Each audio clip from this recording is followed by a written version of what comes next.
আমরা এতদিন ভাবছিলাম যে রাসেলমেনিয়া 41 এর সবথেকে বড় অ্যাটেনশন হচ্ছে সিএম পাঙ্কের ফেভার। যদিও জানা গেছে ফেভার কি এখন সেথ রলিন্স তারও ফেভারকে নিয়ে কথা বলছে, কিন্তু সবথেকে বড় এখন অ্যাটেনশন মনে হচ্ছে ভাই রাসেলমেনিয়া 41 এ রেন্ডি অর্টনকে কে ফেস করবে। Hey guys, what's up and welcome to Shubham Dutta show.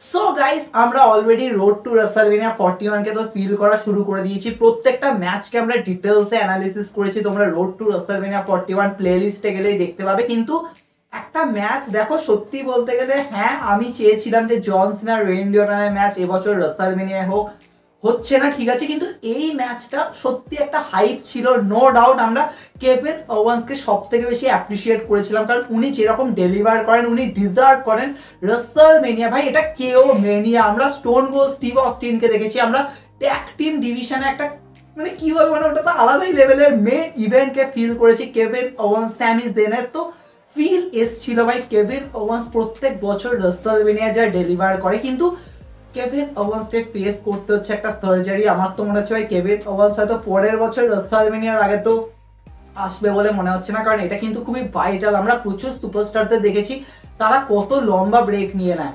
Randy Orton তো একটা উদাহরণ। কিন্তু এটা ঠিক যে কেভিন ওভান্স আমরা আশা রাখতে পারি যে উনি তাড়াতাড়ি আসবেন, কিন্তু কথা হচ্ছে রেন্ডি অর্টনের কোনো ম্যাচ নেই। আর সত্যি দেখো রেন্ডি অর্টনে কিন্তু এটা কিন্তু খুবই বড় একটা টাইম, মানে ওনার ক্ষেত্রে কিন্তু এটা কিন্তু একটা মেজর টাইম। কারণ তোমরা ভাবো রাসেলমেনিয়া পরে আছে ব্যাকল্যাশ সেন্ট লুইস, তার উপর কিন্তু রেন্ডি অর্টনের সব থেকে বড় কিন্তু অ্যাটেনশন থাকবে, কারণ রেন্ডি অর্টনকেই কিন্তু মেজর স্টোরি লাইনে রাখবে। আর রাসেলমেনিয়া পরে আমরা সব থেকে বড় ড্রামাটাকে নিয়ে যে কথা বলছি, জন সিনা রেন্ডি অর্টনের যে স্টোরি লাইন যদি স্টার্ট হয়, অলরেডি রেন্ডি অর্টন বলেছে আমি টাইটেলের উপর আমার নজর রয়েছে, আমি টাইটেলকে চেস করবো। তো সেক্ষেত্রে ডব্লিউ কিন্তু ডেলিভার করতে হবে, কিন্তু রেন্ডি অর্টনের রাসেলমেনিয়া ম্যাচ নেই। মানে ফ্যান্সরা বলছে মানে কি ভাই, রেন্ডি অর্টনকে তোমরা কিভাবে এক্সিকিউট করবে? মানে রাসেলমেনিয়া কিন্তু রেন্ডি অর্টনের একটা মেজর স্টোরি লাইন, মানে মেজর একটা অ্যাঙ্গেল থাকা দরকার। তো গাইস এই এপিসোডে আমরা রেন্ডি অর্টনের কি কি অ্যাঙ্গেল হতে পারে রাসেলমেনিয়া, তো সেটাকে নিয়ে ডিসকাশন করবো। দেখো প্রথমে যদি আমি এটা ভাবি যে হ্যাঁ রেন্ডি অর্টন আর কেভিন ওভান্সের ম্যাচে আমরা তো এটা জানতাম যে ভাই রেন্ডি অর্টন এখানে জিতবে। হ্যাঁ পান্ট কিক মারবে কিনা সেটা একটা ব্যাপার, কিন্তু রেন্ডি অর্টন জিতবে। তো সেক্ষেত্রে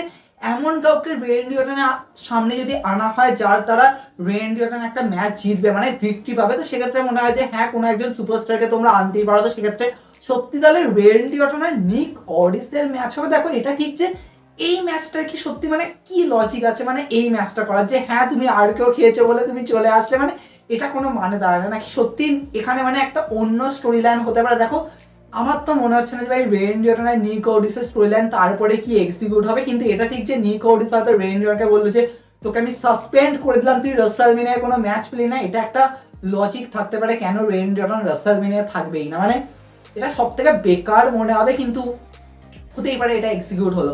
অপরদিকে এটা হতে পারে যে গাইস রেন্ডি অর্টনের সামনে হয়তো কোনো একজন সুপারস্টারকে রাখলো যে হেরে যাবে রেন্ডি অর্টনের কাছে। তো তোমরা বলতে পারো হোয়াটএভার শিনস্কে নাকামুরা, কারণ নাকামুরার ক্যারেক্টারটাকে এক্সিকিউট করতে পারে রেন্ডি অর্টনের সামনে। তো সেক্ষেত্রে রেন্ডি অর্টন নাকামুরার হতে পারে, কারণ নাকামুরা হয়তো কোনো একটা মাইন্ড গেম খেলবে যে তোর রাসেলমেনিয়া ম্যাচ নেই এরকম ভাবে। দেখো এটা এক্সিকিউট করবে না। আমরা কোথায় রেন্ডি অর্টনের কেভিন ওভান্সের ম্যাচ ভেবেছিলাম আর এখানে কি ম্যাচ পাচ্ছি। তো ক্রিটিসিজম নয়, কিন্তু ক্রিটিসিজম বটেই যে এই ম্যাচটা কখনোই আমরা দেখতে চাই না, আমরা ওইভাবে ফিল করবো না। তাহলে কি রেন্ডি অর্টনের সামনে কোনো একজন রিটার্নিং সুপারস্টার আসতে পারে? দেখো অনেকে কথা বলছে whatever Randy Orton versus Rusev. দেখো এটা ঠিক যে রুসেভ সাইন করে নিয়েছে, রুসেভকে এবার খালি লঞ্চ করতে হবে এরকম ব্যাপার। তো অনেকে বলছে হোয়াট এভার রেন্ডি অর্টনের সামনে রিটার্ন করলো রাসেলমেনিয়ায় রুসেভ, যেমন কোডি রোড সেথ রলিন্সের সামনে করেছিল, তাহলে কথা হবে যে রেন্ডি অর্টন তার মানে কি ম্যাচ হেরে যাবে, কারণ রুসেভ আসছে মানে রুসেভকে একটা বড় ভিক্টরি দিতে হবে। এটা ঠিক যে তোমরা অনেকে বলবে রেন্ডি অর্টন যদি হেরে যায় তাহলে একটা ফিউরিয়াস অ্যাঙ্গেল রেন্ডি অর্টন করতেই পারে WrestleMania night two main event John সিনার কোডি রোডসের ম্যাচে। আমি অলরেডি একটা ডিসকাশন করেছিলাম যে রেন্ডি অর্টন হতে পারে জন সিনাকে হেল্প করলো, মানে কোডির ওপরই টার্ন করে গেল আর এখান দিয়ে রকের সাইডে গেল, কারণ রেন্ডি অর্টনের চাই ডব্লিউডব্লিউ টাইটেলের ম্যাচ অপরচুনিটি। তো সেক্ষেত্রে এটা হতে পারে, কিন্তু সেটা যদি হয় তাহলে কি সত্যি রেন্ডি অর্টন একটা হারকে ফেস করবে রাসেলমেনিয়ায়? সেটা হতে পারে। অনেকে বলছে রুসেভ, আবার অনেকে বলছে অ্যালেস্টার ব্ল্যাক। দেখো অ্যালেস্টার ব্ল্যাকের ক্যারেক্টারটাও আরো নেক্সট লেভেলে, তো সেটাকে এক্সিকিউট করতে পারে রেন্ডি অর্টনের সামনে, কারণ অনেকে এখানে ডিফারেন্ট অ্যাঙ্গেল নিয়ে ভাবছে। কিন্তু আমার কেন জানি মনে হচ্ছে রিটার্নিং সুপারস্টারদের রেন্ডি অর্টনের সামনে আসে তাহলে তো ভাই রেন্ডি অর্টন হেরে যাবে। তো সেটা কি সত্যি এক্সিকিউট করে মানে রেন্ডি অর্টনকে রাসেলমেনিয়া হার দেবে? কারণ এটা ঠিক যে রেন্ডি অর্টন রিটার্নের পরে কিন্তু প্রত্যেকটা পিএলিতে উনি হেরেছেন, মানে এটাই বলবো। কিন্তু সেক্ষেত্রে রাসেলমেনিয়া যদি হেরে যান তাহলে রেন্ডি অর্টনের ওই নেক্সট বুকিংটা কি করে আসবে? কারণ ওনাকে তো ব্যাকল্যাশ সেন্ট লুইসে একটা